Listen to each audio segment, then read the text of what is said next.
he says, the lesson of the Job story for modern man is described by Jung in his letter of June 30, 1956, to Elined Kotschnig, who had asked for an answer to the problem of an unconscious, ignorant creator God, which is what Yahweh is and what Job is facing. But it's also what we're facing when we have a child who hasn't, a brand new child is, in effect, a creator God, and we have to teach it something. Okay.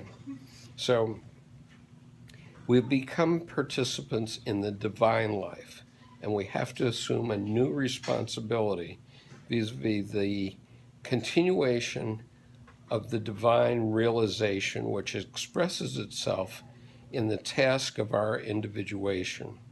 Individuation does not only mean that man has become truly human, as distinct from animal, but that he has become partially divine as well.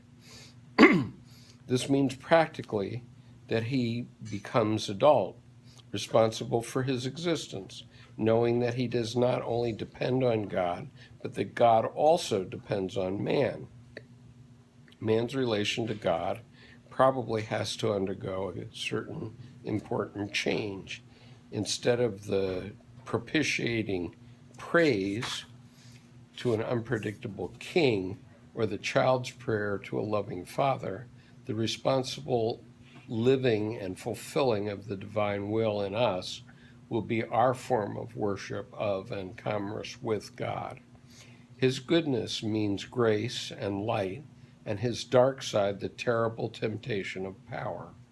Although the divine incarnation is a cosmic and absolute event, it only manifests empirically in those relatively few individuals capable of enough consciousness to make ethical decisions, i.e., to decide for the good. Therefore, God can be called good only inasmuch as he is able to manifest his goodness in individuals. His moral quality depends upon individuals. This is why he incarnates. Individuation and individual existence are indispensable for the transformation of God the Creator. Wow.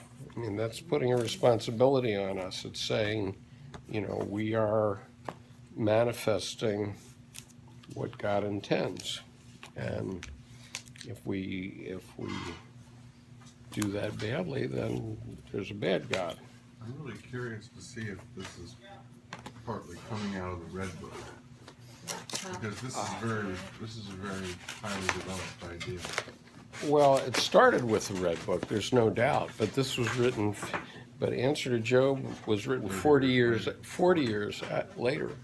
But it had been in his mind, hadn't it? You said He had been working on it for 40 years. Just had completed, or was he picking at it, writing it in bits, or just afraid to release it? No, when he was 76 years old, it popped out. It just emerged. Okay. So it's just been something that had been working. I mean, in fact, he was a little sick, and it was like this.